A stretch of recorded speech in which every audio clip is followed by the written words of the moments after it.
Φίλοι μου, γεια σας! Υπέροχες πάστες ρολά θα φτιάξουμε σήμερα. Στο πι και φι. Πάμε να τα δούμε. Θα χρειαστούμε μία κουταλιά της σούπας μαργαρίνη ή βούτυρο, ό,τι θέλετε, μία κούπα ινδοκάριδο, γάλα για να χτυπήσουμε μία κρέμα στιγμής και μία σαντιγί έτοιμη. Χρειαζόμαστε και 10 μπισκοτάκια προαιρετικά. Παίρνουμε ένα ταψάκι 25x35 περίπου και αλήφουμε κάτω με ένα γάντι το ταψί. Θα ρίξω τώρα το ινδοκάριδο, θα το απλώσω, θα το πατήσω, θα το βάλουμε στο ψυγείο μέχρι να χτυπήσουμε τις κρέμες.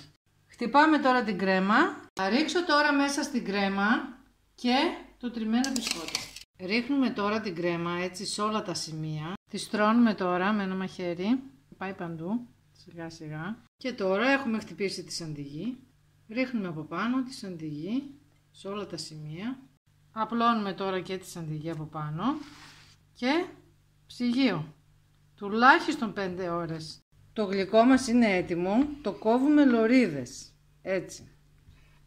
Λοιπόν, κοιτάξτε τώρα τι κάνουμε. Το ξεκολλάμε από κάτω και θα το τυλίξουμε ρολό. Σιγά σιγά με υπομονή. Έτοιμο λοιπόν. Τι να πω, είναι εξαιρετικό, τέλειο. Αν σας άρεσε και εσάς, ένα like και μια εγγραφή. Σας περιμένουμε στο επόμενο βίντεο.